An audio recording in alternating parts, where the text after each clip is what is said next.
AP intelligence మాజీ chief సీతారామాంజనేయులను నిన్న హైదరాబాద్లో అదుపులోకి తీసుకున్నారు పోలీసులు. ఆయన విజయవాడ తీసుకొచ్చారు.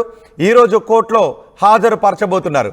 ముంబై నటి కాదంబరి జత్వానీని వేధించిన కేసులో సీతారామాంజనేయులను అరెస్ట్ చేశారు ఆంధ్రప్రదేశ్ సిఐడి అధికారులు. ఇప్పటికే ఈ కేసులో కాంతిరాణ టాటా, విశాల్ గున్ని ఇద్దరు కూడా ముందస్తు బెయిల్ పొంది ఉన్నారు. కానీ సీతారామాంజనేయులు మాత్రం ఎటువంటి బెయిల్కు ప్రయత్నాలు చేయలేదు. ఆయన హైదరాబాద్లో ఉన్నారు. ఆయన ఈ కేసులో నిందితుడిగా ఉన్నారు.